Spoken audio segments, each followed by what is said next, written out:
तो कुछ प्रश्न पूछ लेते हैं, पहले आपसे जितना बताया उसमें से प्रश्न पूछ लेते हैं, फिर आगे चलते हैं। तो हम कौन से ग्रंथ का स्वाध्याय प्रारंभ करने जा रहे हैं, बताओ मामी जी। अनम्यूट करके। तत्वार्थ सूत्र का। इसका दूसरा नाम बताओगे आप? मोक्ष शास्त्र। बहुत बढ़िया। किसने लिखा है इसको? आचार्य उमा स्वामी देव ने। बहुत बढ़िया। चलिए अब कोई और बताइए, इसकी क्या खासियत है इस ग्रंथ की? कौन बताएगा? अनम्यूट करके।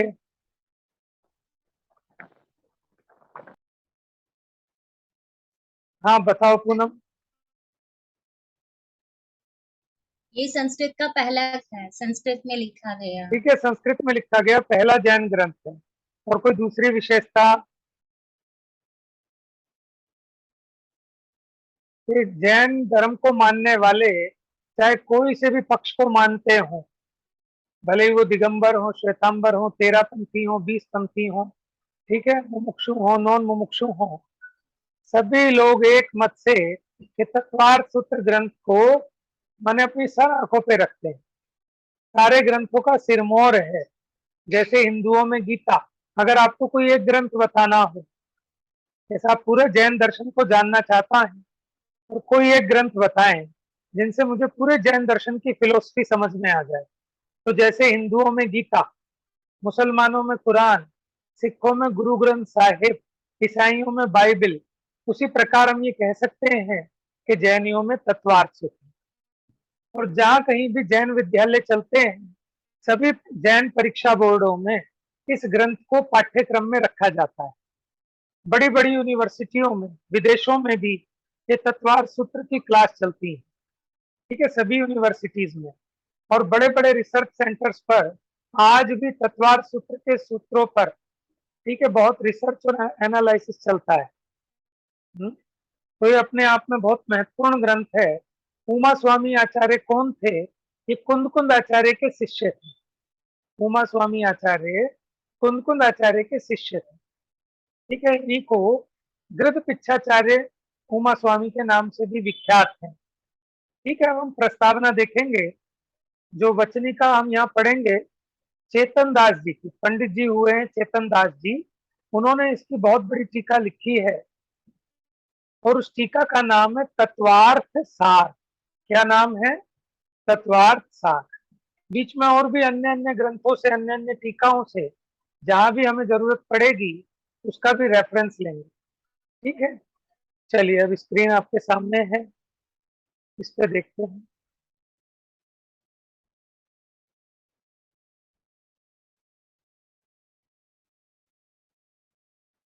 देखिए यहाँ आपके सामने है, तत्वार्थ सूत्र आचार्य उमा स्वामी द्वारा रचित है। पंडित चेतन दास जी ने इसकी वचनिका लिखी है, उसका नाम तत्वार्थ सार है। हिंदी में अनुवाद किया क्योंकि उन्होंने ढूंढारी भाषा में लिखी। पंडित जी ने ढूंढारी भाषा में टीका लिखी, उसका हिंदी अनुवाद किया है कल्पना बहन जी ने। ये बाल ब्रह्मचारिणी है, करणान योग की विशेषज्ञ है। वैसे तो चारों अनुयोगों पे बहन जी की बहुत अच्छी मतलब महारत है, लेकिन करणान योग पे विशेष अधिकार रखती हैं। जयपुर में रहती हैं, आप लोग परिचित होंगे।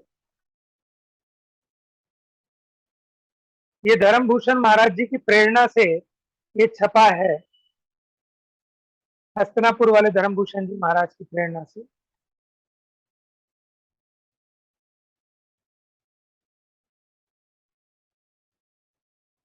देखिए यहाँ से वचनिका,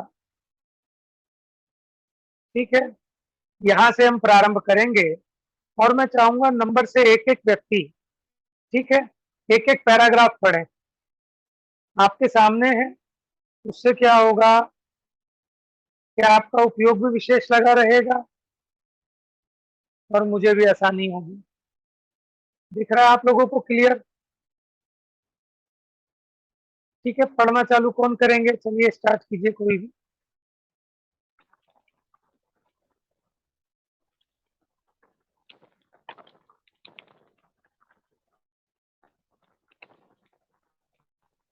करो भैया कोई ये भी। पूरा नहीं दिख रहा। अच्छा पूरा नहीं दिख रहा, एक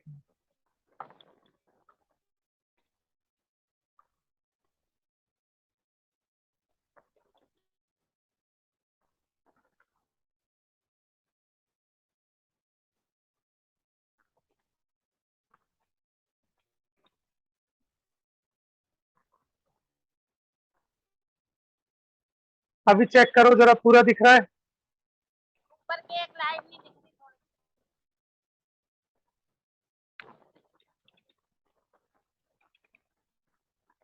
ऊपर से कट रहा है। अब दिख रहा है। अब दिख रहा है। चलिए पढ़िए, स्टार्ट कीजिए, कौन पढ़ेगा? इस पंचकाल कलिकाल पढ़िए पढ़िए, कौन पढ़ रहा था? हाँ पढ़ो वैशाली, पढ़ो, माइक को पास में ले आओ थोड़ा। इस पंचम काल कलिकाल में श्रुत केवली के समान परम वीतरागी आचार्य श्रीमद उमा स्वामी मुनि हुए हैं। उन्होंने भव्य जीवों का परम उपकार करने के लिए भगवान के परमागम की आज्ञानुसार दशाध्याय इस तत्वार सूत्र शास्त्र की रचना की है। इस पर श्रीमद समन्वत आचार्य ने 84,000 श्लोक प्रमाण गंध हस्ती नामक महाभाष्य रचा है। इसके बाद इस पर श्रीमद पूज्यपाद स्वामी ने 4,000 श्लोक प्रमाण सर्वार्थ सिद्धि, श्रीमद भट्ट अकलंक देव ने 16,000 श्लोक प्रमाण तत्वार्थ राजवार्तिक, श्रीमद विद्यानंदी स्वामी ने 20,000 श्लोक प्रमाण तत्वार्थ श्लोक वार्तिक नामक संस्कृत भाषा में टीकाएं लिखी हैं। बहुत बढ़िया। अब देखो, देखो इस पंचम कली काल में श्रुत केवली के समान परम वीतरागी आचार्य, श्रुत केवली हमने बताया था एक दिन, किसे कहते हैं श्रुत केवली? कौन बताएगा? बेटा पेंसिल देना। श्रुत केवली किसे कहते हैं? आप लोग अपने पास ही चीजें नोट कर सकते हैं जो हम डिस्कस करेंगे, ताकि आपको याद रहे, ठीक है? जो इम्पोर्टेंट बातें आएंगी, क्योंकि आपके पास हार्ड कॉपी नहीं है तो आप वो अरेंज कर सकते हैं, ठीक है? आपके आसपास स्वाध्याय भवन हो तो वहां मिल जाएगी, जो अपने भीम गली से जुड़े हुए उन्हें तो मिल ही जाएगी, है ना? तो पीडीएफ तो है, लेकिन अगर आप हार्ड कॉपी भी रखेंगे अपने साथ ये ग्रंथ तो अच्छा, आपके लिए एक संकलन हो जाएगा। आप पेंसिल से अपने ग्रंथ में लिख भी सकते हैं नोट साथ साथ, जो इम्पोर्टेंट चीजें हैं। देखिए श्रुत केवली किसे कहते हैं? एक होते हैं केवली, केवली होते हैं जो केवल ज्ञानी है, 13वें 14वें गुण स्थान में जिनको केवल ज्ञान प्रकट हो गया। श्रुत केवली कहते हैं जो केवल ज्ञान तो नहीं है लेकिन मति श्रुत ज्ञान है, और अपने श्रुत ज्ञान के द्वारा जैसे केवल ज्ञानी अपने केवल ज्ञान से जानते हैं, ऐसे वो श्रुत ज्ञान से जानते हैं। बस अंतर इतना है कि केवल ज्ञानी प्रत्यक्ष जानते हैं और वो ये आगम के द्वारा जानते हैं, ठीक है? श्रुत के द्वारा, भगवान की दिव्य ध्वनि के माध्यम से। जैसे गणधर हैं, द्वादशांग के ज्ञाता हैं, तो वो श्रुत केवली है, माने शास्त्र के माध्यम से जानते हैं, द्वादशांग के माध्यम से जानते हैं, वो श्रुत केवली है, ठीक है? और श्रुत केवली ये सामान्य मुनिराज की तरह ही होते हैं, जैसे इंद्रभूति गौतम थे, लेकिन ये द्वादशांग के ज्ञाता होते, ठीक है? तो श्रुत केवली क्या है? केवल ज्ञान तो नहीं है, है तो मति श्रुत ज्ञान, लेकिन अपने श्रुत ज्ञान के द्वारा केवल ज्ञान में जो जाना जाता है वो विषय, उसे द्वादशांग के माध्यम से जानते हैं, वो श्रुत केवली कहलाते हैं। तो श्रुत केवली नहीं थे, श्रुत केवली के समान कह रहे हैं। माने देखो, द्वादशांग का ज्ञान तो बचा नहीं था, ठीक है? क्योंकि इस पंचम काल के लगभग 683 वर्ष बीत जाने के बाद जब हमारी स्मृति कमजोर होने लगी तो धरसेनाचार्य को विकल्प आया। धरसेनाचार्य को भी बहुत किसी एक अंक के बहुत मामूली सी भाग का ज्ञान था, तभी लिपिबद्ध होना चालू हुई, और उमा स्वामी तो उनके काफी टाइम बाद हुए, ठीक है? तो उस समय उन्हें कोई ऐसा अंग ज्ञान नहीं था, लेकिन फिर भी श्रुत केवली के समान परम वीतरागी आचार्य श्रीमद, श्रीमद का मतलब क्या होता है पता है किसी को? सम्मान सूचक है, जैसे हम श्रीमान लगाते हैं ना, ऐसे श्रीमद उमा स्वामी मुनि हुए। उन्होंने इस तत्वार सूत्र की रचना की है। कितने अध्याय हैं इसमें? इसी लाइन में लिखा है, आपके पास अगर होगा तो आप ऐसे अंडरलाइन कर सकते हैं। कितने अध्याय हैं? 10 अध्याय हैं। और उन्होंने क्यों लिखा इस ग्रंथ को? परम उपकार करने के लिए, किसका? हम भव्य जीवों का। भव्य जीवों का। भव्य किसे कहते हैं?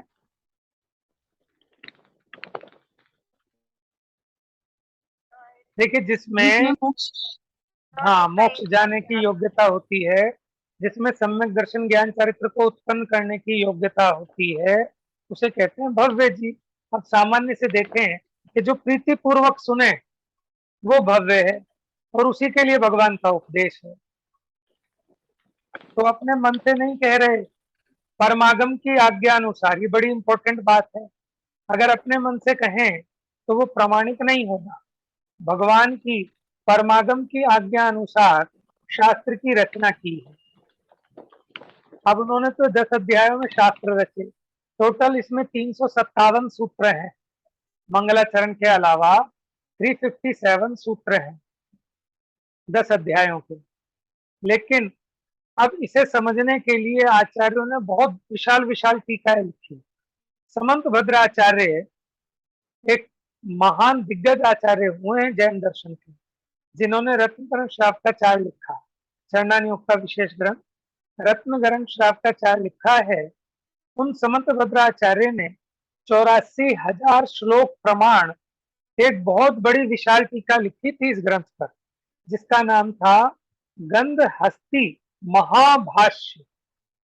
गंध हस्ती महाभाष्य माने नाम ही ऐसा, हस्ती हाथी जैसा, माने महाविशाल टीका थी, जो कि अभी उपलब्ध नहीं है। ठीक है ना, क्योंकि बहुत सारी जिनवाणी जला दी गई शंकराचार्य के समय में, और भी इधर उधर लुप्त हो गई, इसलिए प्राप्त नहीं है। तो इसमें विशाल टीका समंत भद्राचार्य ने लिखी, गंध हस्ती महाभाष्य। फिर उसके बाद पूज्यपाद स्वामी, जिनका नाम था देवनंदी। पूज्यपाद स्वामी के उनके पाद पूज्य हैं, ये तो उनकी उपाधि है, लेकिन उनका असली नाम था देवनंदी आचार्य। बचपन में उन्होंने एक रसायन बनाया था, और अपने पैरों में वो रसायन लगाकर आकाश में उड़ जाते थे। समझ में आया? जब उन्होंने देखा कि एक सांप ने एक मेंढक को खा लिया, तो उसे देखकर उन्हें वैराग्य आ गया था। ठीक है, और बहुत बुद्धिमान थे। उन्होंने आत्मा की शुद्धि के लिए भी ग्रंथ लिखा, वचन की शुद्धि के लिए भी ग्रंथ लिखा, और काया की शुद्धि के लिए भी, मानो उन्होंने व्याकरण भी लिखी है, और शरीर की स्वास्थ्य के लिए भी उन्होंने ग्रंथ लिखा है, और आत्मा की शुद्धि के लिए भी लिखा है। ठीक है, तो पूज्यपाद स्वामी ने 4000 श्लोक प्रमाण सर्वार्थ सिद्धि टीका लिखी है। आपको इस ग्रंथ की कुछ टीकाओं के नाम और उनके आचार्यों के नाम याद रखने हैं, कल पूछेंगे आपसे वापस। ठीक है, पूज्यपाद स्वामी ने कौन सी टीका लिखी? सर्वार्थ सिद्धि। सर्वार्थ सिद्धि नाम का एक अंतिम अनुत्तर विमान भी है। 16 स्वर्गों के ऊपर 9 ग्रैवयक हैं, उनके ऊपर 9 अनुदिश हैं, फिर 5 अनुत्तर विमान है। जो अंतिम अनुत्तर विमान है उसका नाम है सर्वार्थ सिद्धि, के सर्व अर्थ सिद्ध हो गए जिनके, क्योंकि वो एक भवावतारी हैं। सर्वार्थ सिद्धि से आने के बाद ये इसी भव से मोक्ष जाएंगे। तो इस ग्रंथ की टीका का नाम लिखा सर्व अर्थ सिद्धि, कि जिससे सभी प्रयोजन सिद्ध हो जाएं। और ये सर्वार्थ सिद्धि टीका सभी विश्वविद्यालयों में पढ़ाई जाती है। फिर श्रीमद भट्ट अकलंक देव ने, ये तो उपाधि है श्रीमद भट्ट, भट्ट माने बहुत ज्ञानी। अकलंक देव ने 16,000 श्लोक प्रमाण तत्वार्थ राजवार्तिक नाम की टीका लिखी। शॉर्ट में हम उसको राजवार्तिक कहते हैं। ठीक है। तत्वार्थ राजवार्तिक किसने लिखा? अकलंक देव ने लिखा है।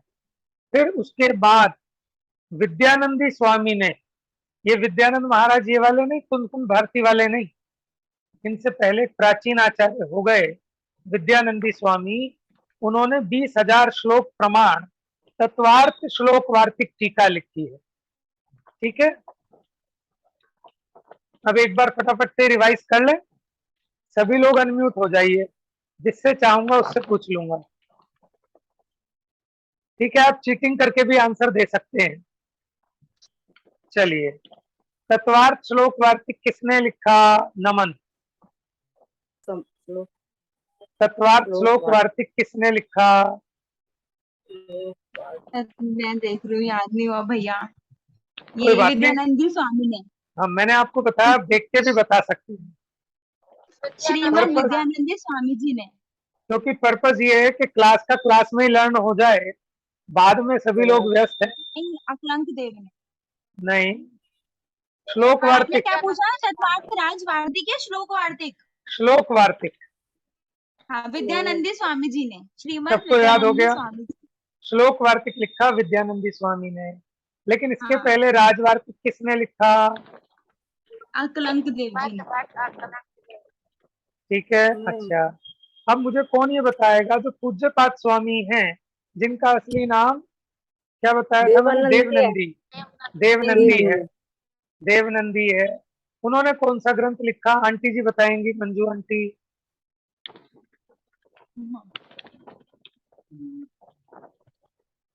पूज्यपाद आचार्य ने कौन सी टीका लिखी तत्वार्थ सूत्र पर? सर्वार सिद्धि। ठीक है, सर्वार सिद्धि किसने लिखी है? पूज्यपाद स्वामी है ना, पूज्यपाद देवनंदी उनका असली नाम था। ठीक है, और सबसे विशाल टीका किसने लिखी थी? उन्होंने समंतभद्र नहीं, समंतभद्र आचार्य। मामी जी बताएंगी क्या नाम था उस टीका का? समंतभद्र स्वामी ने जो महाविशाल टीका लिखी थी। गंधहस्ती महाभाष्य। गंधहस्ती महाभाष्य। गंधहस्ती महाभाष्य। ठीक है, अच्छा। समंतभद्राचार्य की किसी एकाध रचना का नाम और बताओ। समंतभद्राचार्य ने और कौन सा ग्रंथ लिखा है? रत्नकरण। और बताओ, कोई एक आध और बता सकता है तो? बहुत सारे स्तोत्र लिखे हैं इन्होंने।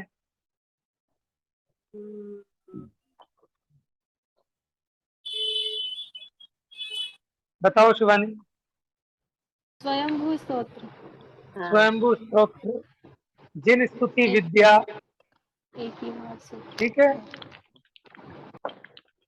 तो समंतभद्राचार्य न्याय के दिग्गज आचार्य माने जाते हैं।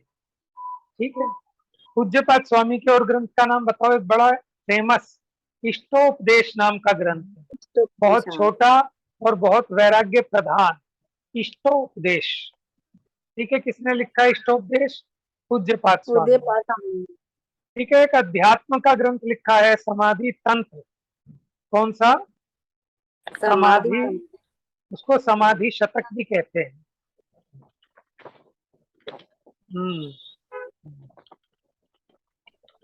चलिए, बहुत बढ़िया, आप लोगों को याद हो गया होगा। पूछना था मुझे। पूछो।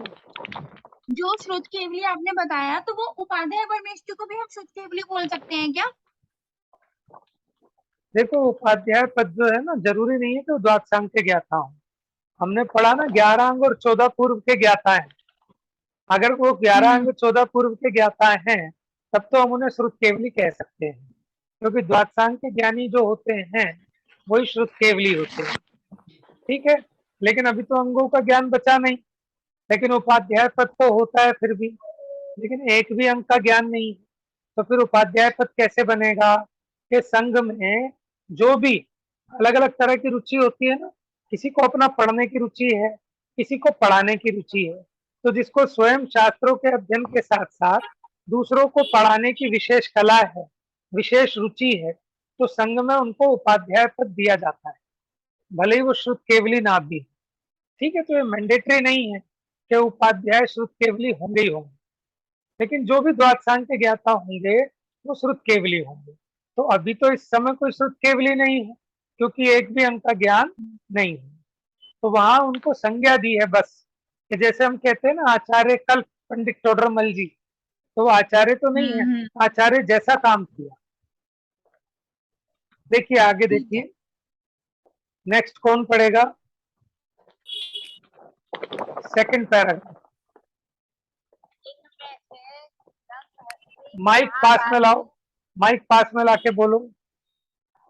इनमें से गंध हस्ती महाभाष्य और तत्वार्थ सौपार्थिक की अभी तक हिंदी भाषा में वंचिका नहीं हुई है। यह वंचिकाकार के काल की स्थिति थी। अभी गंध हस्ती महाभाष्य तो अनुपलब्ध ही है, परंतु तत्वार्थ सौपार्थिक का हिंदी अनुवाद तो प्रकाशित भी हो गया है। इन संस्कृत ग्रंथों को पढ़ने समझने वाले व्यक्ति अति विरल अल्प है। सर्वार्थ सिद्धि और तत्वार्थ राजवार्तिक की देश वंचिका में टीका अति उत्तम है। उसे भव्य जीव भली भांति पढ़ते हैं, समझते हैं, परंतु अत्यल्प यानी नींद में भी नहीं समझ सकते हैं। देखिए समझ में आया आपको? गंध हस्ती महाभाष्य तो अभी उपलब्धि नहीं है, ठीक है। जो तत्वार्थ राजवार्तिक है, श्लोक वार्तिक है, ये संस्कृत में थे, लेकिन श्लोक वार्तिक का अभी हिंदी अनुवाद हो गया है। और जो सर्वार्थ सिद्धि है और तत्वार्थ राजवार्तिक है, उनकी देश वचनिका में टीका अति उत्तम है। माने बाकी विद्वानों ने, पंडितों ने संस्कृत में का हिंदी में टीकाएं भी लिख दी हैं उसकी, तो इनको भव्य जीव भली भांति पढ़ते हैं। लेकिन जो अत्यंत अल्प ज्ञानी है, उनको वो भी नहीं समझ में आ पाता। उन्हें समझने के लिए अब यहाँ कौन, ये तत्वार्थ सार जो लिख रहे हैं ना, कौन से पंडित जी लिख रहे हैं? चेतन दास जी। वो कह रहे हैं कि जो उनकी टीकाओं को भी नहीं समझ पाते, क्योंकि कोई प्रश्न करेगा कि जब पहले से इतनी सारी टीकाएं हैं तो फिर आप ये नई टीका क्यों लिख रहे हो?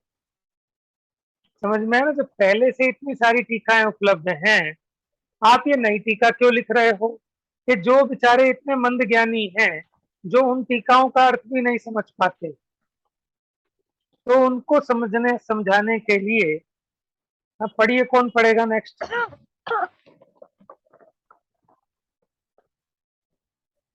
उन्हें समझने, पढ़िए कौन उन्हें पढ़ेगा? पढ़ो। उन्हें समझने के लिए और अपने उपयोग को विशुद्ध रखने के लिए तत्वार्थ सूत्र की मध्यम विस्तार सहित यह देश भाषा में वचनिका रूप तत्वार्थ सार नामक बड़ी टीका सर्व ज्ञानुसारिणी अपनी बौद्धिक क्षमता प्रमाण में लिख रहा हूँ। इसमें मुख्य रूप से तो सर्वार्थ सिद्धि और तत्वार्थ राजवार्तिक टीका के अनुसार निरूपण है, और गौण रूप से तत्वार्थ श्लोक वार्तिक, गोमतसार, त्रिलोकसार, प्रवचनसार, मूलाचार, आचारासार, रत्नकलन, श्रावकाचार, चारित्र सार, कार्तिकेय अनुप्रेक्षा इत्यादि अनेक सिद्धांत शास्त्रों के अनुसार अर्थ को स्पष्ट किया है। अपनी मनोकल्पना से इसमें एक अक्षर भी नहीं लिखा है, क्योंकि जिस जीव को पाप का भय है, जो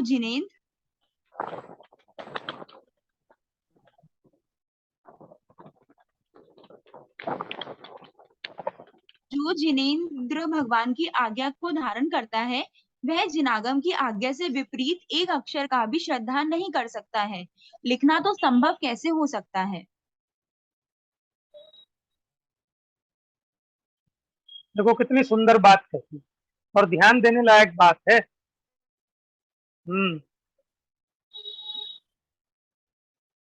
तो पहला प्रश्न है मेरा कि जो तत्वार्थ सूत्र की जो टीकाएं हैं, उनको नहीं समझ पाते, उनके समझने के लिए और अपने उपयोग को विशुद्ध रखने के लिए, समझ में आया?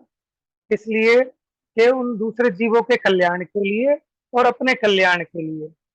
तो कैसी है? बहुत विस्तार में नहीं है, बहुत संक्षेप में नहीं है, मध्यम विस्तार सहित देश भाषा में। देश भाषा में मतलब उस समय जो वहां की भाषा थी, ढूंढारी भाषा, उस भाषा में वचनिका टीका तत्वार्थ सार नामक बड़ी टीका बड़ी टीका सर्वज्ञानुसारिणी, ठीक है। सर्वज्ञ अनुसारिणी माने जैसे सर्वज्ञ भगवान ने कहा है उसका अनुसरण करने वाली अपनी बुद्धि से लिख रहा हूं। मुख्य रूप से तो इसमें इन्होंने सर्वार सिद्धि और राजवार्तिक टीका का अनुकरण किया है। बाकी गौण रूप से यहाँ पर गोमटसार जी, त्रिलोकसार जी, प्रवचन सार, मूलाचार, आचार सार, रत्नकरण श्रावकाचार, चारित्र सार, कार्तिक्य अनुप्रेक्षा, इनकी भी मदद ली है, ठीक है, उनका भी अर्थ इसमें लिया है। और देखो इंपॉर्टेंट बात, अपनी मनोकल्पना से इसमें एक अक्षर भी नहीं लिखा है। ये हमें सीखना चाहिए कि अपनी मन की कल्पना से कुछ नहीं कहना चाहिए, क्योंकि जिस जीव को पाप का भय है वो भगवान की आज्ञा को धारण करता है। वह जिनागम की आज्ञा से विपरीत एक अक्षर का भी श्रद्धा नहीं कर सकता। लिखना तो बहुत दूर की बात है, ठीक है। आगे पढ़िए, 5-10 मिनट है अभी अपने पास। नेक्स्ट पैराग्राफ पढ़िए, कौन पढ़ेगा? जो जिनागम की आज्ञा के बिना अपने मन की युक्ति से अभिमान पुष्ट करने के, ये आगे करने दिख रहा, अच्छा, करने के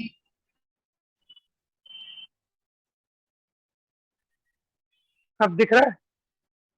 हाँ, करने के लिए योग्य अयोग्य अर्थ को मनोकल्पना से लिखते हैं, वे तो मिथ्या दृष्टि सूत्रद्रोही अनंत संसारी हैं।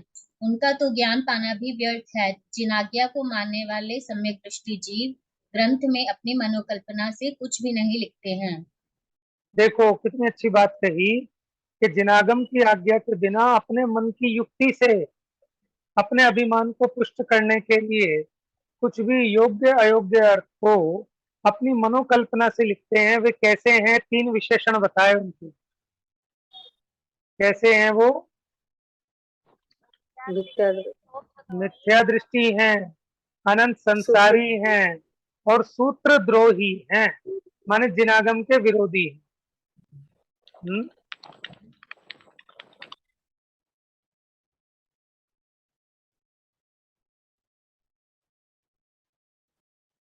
जिनागम के विरोधी हैं, उनका तो ज्ञान पाना भी व्यर्थ है। तो जो जिनेंद्र भगवान की आज्ञा को मानते हैं वो सम्यक दृष्टि जीव ग्रंथ में अपनी मनोकल्पना से कुछ भी नहीं लिखते। आगे पढ़िए।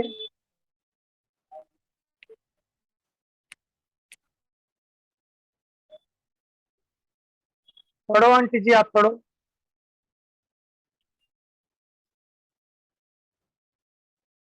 अतिव्याप्ति, अतिव्याप्ति, अव्याप्ति, असंभवी, इन तीनों दोषों से रहित समस्त तत्वों की सारभूत वस्तु का यथार्थ स्वरूप इसमें प्रतिपादित होने से इसका सार्थक नाम तत्वार सार हुआ है। इस 10 अध्याय रूप तत्वार सूत्र के मंगलाचरण पर परक श्लोक का व्याख्यान करते हुए आचार्य विद्यानंद स्वामी ने 8000 श्लोक प्रमाण, अष्टसहस्त्री और 3000 श्लोक प्रमाण आत्म परीक्षा नामक ग्रंथ संस्कृत में रचे हैं। उनमें आत्म के सत्यार्थ स्वरूप का प्रतिपादन कर एकांत अभिप्राय का नाश किया है। जिनके हृदय में ये ग्रंथ प्रविष्ट हो गए हैं, जिन्होंने इनके विषय को हृदयंगम कर लिया है, उनके एकांत रूप मिथ्या श्रद्धान, भैया और नहीं दिख रहा, हाँ, उनके एकांत रूप मिथ्या श्रद्धान अन्य जन्मों में भी प्रकट नहीं हो सकती। उनकी महिमा वचनों द्वारा कहने में कोई समर्थ नहीं है। इस कलिकाल नामक पंचम काल में तो ये ग्रंथ ही साक्षात केवली तुल्य हैं।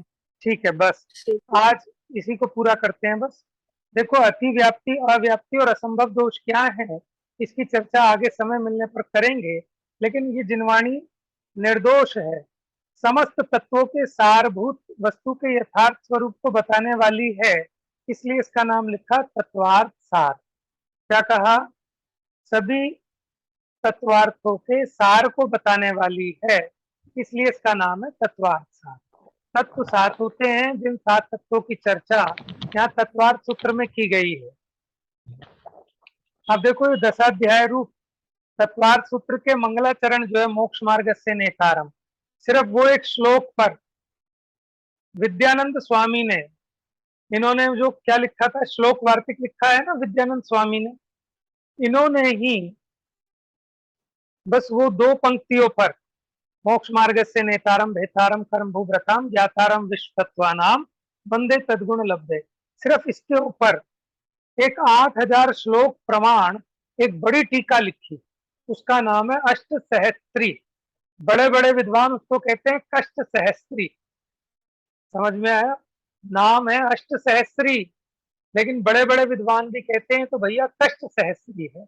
माने इतनी गंभीर, इतनी सारभूत और अच्छे अच्छे विद्वानों का जिसमें प्रवेश संभव नहीं है, क्योंकि वहां वीतरागी देव की परीक्षा की, तो अष्ट सहस्त्री सिर्फ मंगलाचरण के ऊपर, और उसी पर 3000 श्लोक प्रमाण आप्त परीक्षा नामक संस्कृत में ग्रंथ रचे हैं विद्यानंद स्वामी ने। उनमें आप्त यानी जो अरहंत भगवान हैं उनके सच्चे स्वरूप का प्रतिपादन किया, और जो अन्यमति रागी द्वेषी देवताओं की सिद्धि करते थे उनके एकांत के अभिप्राय का नाश किया। माने ये ग्रंथ जिसके हृदय में बैठ जाए उसके मिथ्यात्व का नाश हो जाता है। इस कली काल नामक पंचम काल में ये जो ग्रंथ हैं यही साक्षात केवली भगवान के समान है। जैसे समो शरण में केवली भगवान से जीवों का उपकार होता था, इस दुषम भीषण काल में जब देव गुरु का हो विरह, तब मात सम उपकार करते शास्त्र ही आधार। समझ में, इससे अपना कल्याण होगा। और ये महान विशाल ग्रंथ है, हम और आप इसको निर्विघ्न रूप से पूरा पढ़ पाए, ठीक है, ऐसी भावना है। बाकी चर्चा इसकी कल करेंगे। आप लोगों को जो आज ये एक पेज पढ़ाया है हमने, आप इस पेज को दोबारा दोहरा लें ताकि एक ही बार अच्छे से